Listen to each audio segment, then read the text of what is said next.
The Imperial Star Destroyer, a vessel that perhaps more than any other lives up to its name. Within the vastness of the Empire's military, the ISD stands out, its visage recognizable and feared throughout every corner of the galaxy. However, this iconic ship hides many flaws, both in its design and in the way that it was fielded. In a previous video, I discussed the Tarkin Doctrine and outlined many of its effects on Imperial design philosophy. I've already covered the Doctrine's effects on ground-based vehicles such as the AT-AT, but it would be unwise to not dedicate more discussion to how the Doctrine affected the Imperial Navy and the ISD. The ISD was part of the Star Destroyer class of capital ships, a line of vessels that share certain qualities regarding shape, size, and purpose. This class of ship finds its origins within the early fleets of the Galactic Republic, leading up to and during the Clone Wars. A Star Destroyer is usually defined as a large dagger-shaped warship, although this is not always the case. They may come in the form of cruisers, battlecruisers, and dreadnoughts.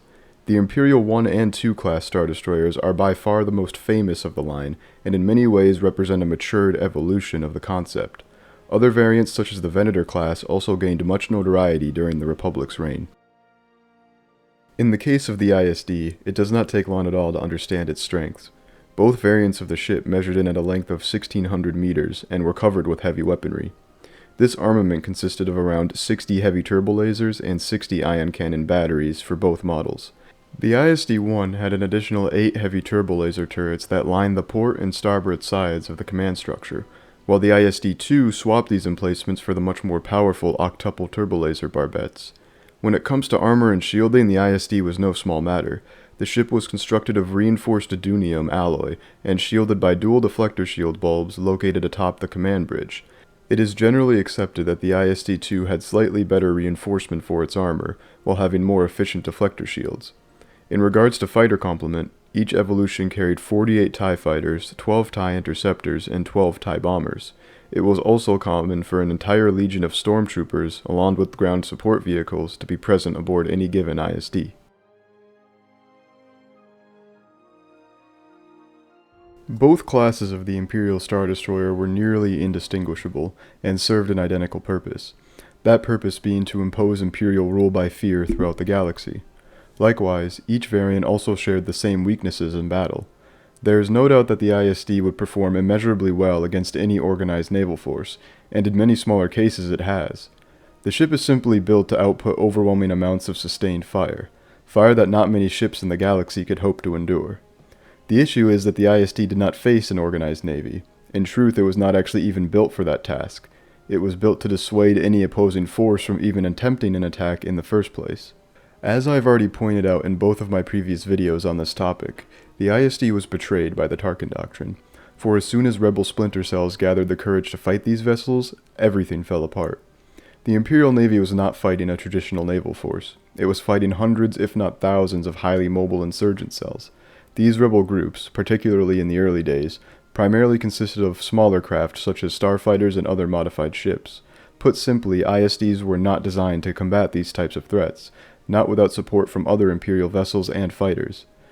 This support is something that the Empire consistently neglected throughout its reign, and in many cases downright refused to implement. Imperial fleet composition was overwhelmingly dominated by ISD-1s and ISD-2s, with many estimates putting their number at over 25,000. The cost of even one ISD is staggering, at around 150 million credits. Therefore, the sheer amount of resources put into the ISD program is akin to putting all of your eggs into one basket. Once the rebellion began targeting Star Destroyers and exploiting their weaknesses, the problem was exponentially multiplied by the amount of ISDs currently in service. The Empire and its reliance on the Tarkin Doctrine left them without any proper response to their grandest warship being exploited.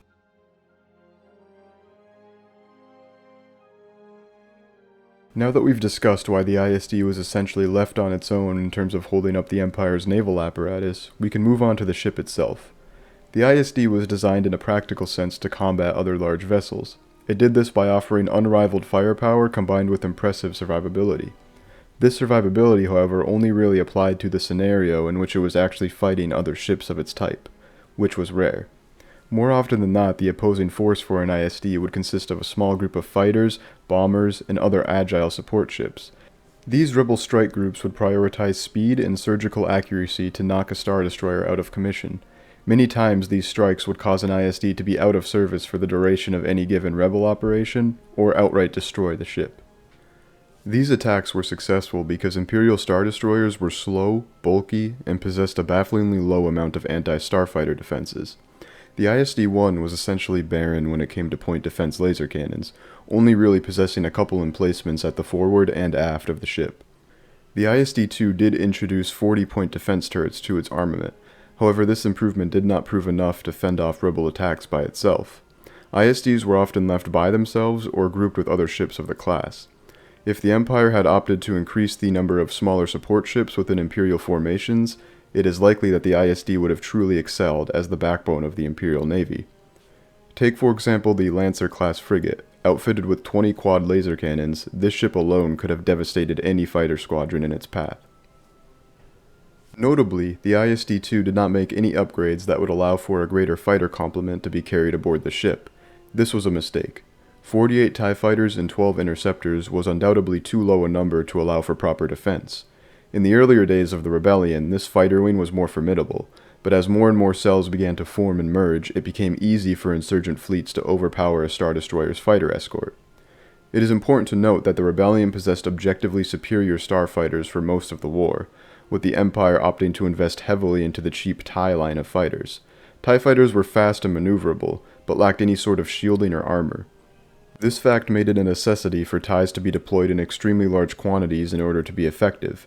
The Empire never truly took this into account when it came to the Star Destroyer and its role as the primary vessel within the Imperial Navy.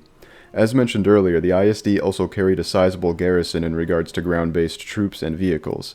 This garrison consisted of, but was not limited to, 20 AT-AT walkers, 30 AT-ST walkers, and close to 10,000 stormtroopers. This is in no way a negative aspect of the ship when examined by itself.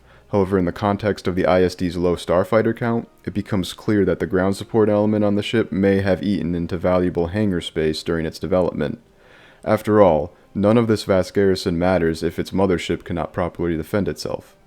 This defense could have been achieved with either a greater fighter complement or with better quality fighters. While on the topic of quality starfighters, I should mention the TIE Defender program, a program that if seen to fruition would have changed the Imperial Navy for the better. The Defender was an amazing fighter bomber that could take on any other craft of its type without issue. It was armed with 8 laser cannons and 2 projectile launchers, making it capable of combating heavier targets as well as starfighters. Crucially, it also possessed shielding while maintaining the high speeds you'd expect from the TIE line. Essentially, it was a super fighter. Unfortunately, after a disruption in its production, the Empire decided that resources should be allocated to the Death Star project instead. These resources would prove to be blatantly wasted. It goes without saying that even a small wing of these craft would have been game-changing for any ISD, and combining them with the support of something like a Lancer would make Imperial fleets nearly untouchable.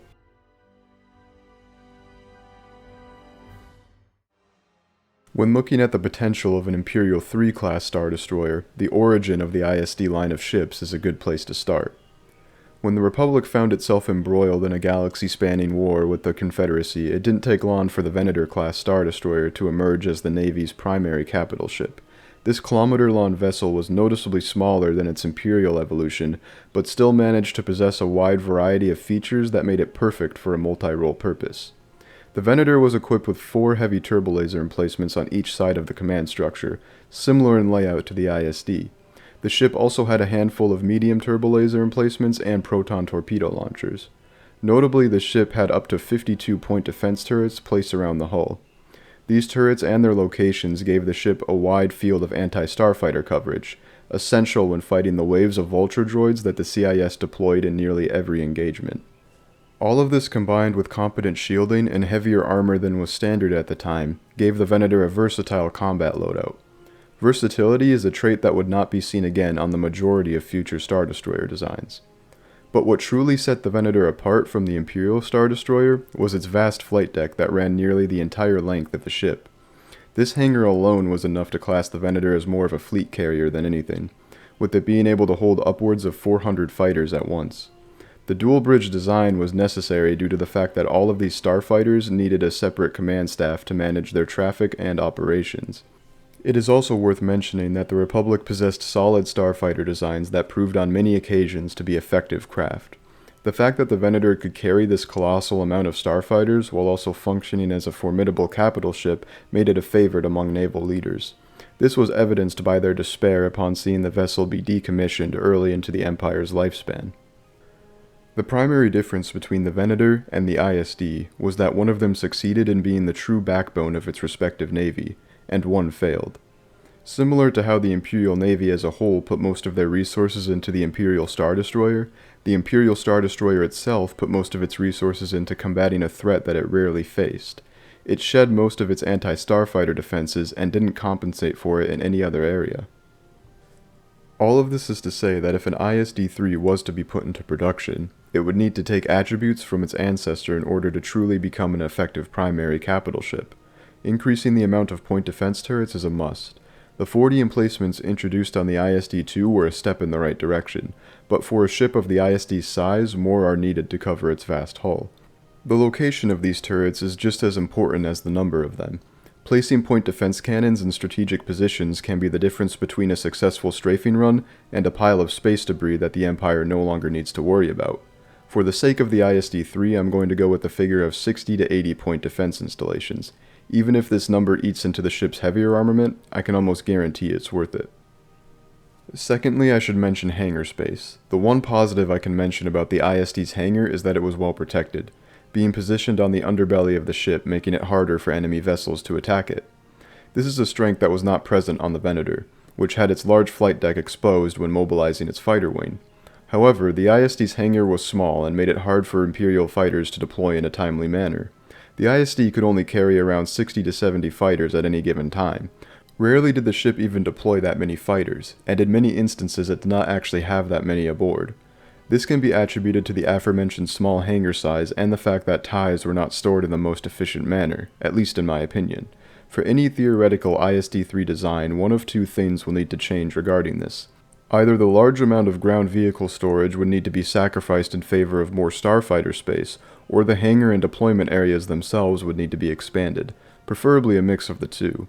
The ISD carried a massive contingent of ground forces, and these forces took up a large portion of the ship's space and resources, to the point where I believe a redistribution is needed. After all, 20 AT-AT walkers are no joke when it comes to finding a place to put them. When it comes to starfighter complement, I'm going to say that the ISD-3 would need to make room for at least 120 TIE variants. There is one final area I'd like to touch on regarding what a potential ISD-3 could do to make it drastically more effective, and that is to simply add a wing of TIE defenders. An ISD-2, with its general upgrades and point defense cannons, would perform orders of magnitude better if it even had a squadron of these fighters.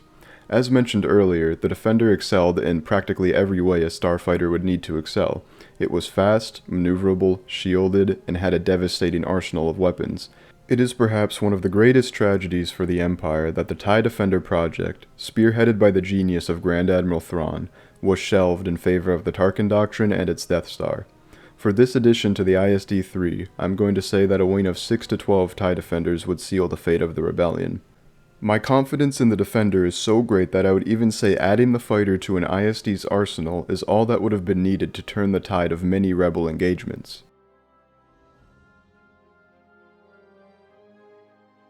Overall, these three modifications, point defense, fighter storage, and fighter quality, are what I believe the ISD line was sorely missing after the Venator vanished into obscurity.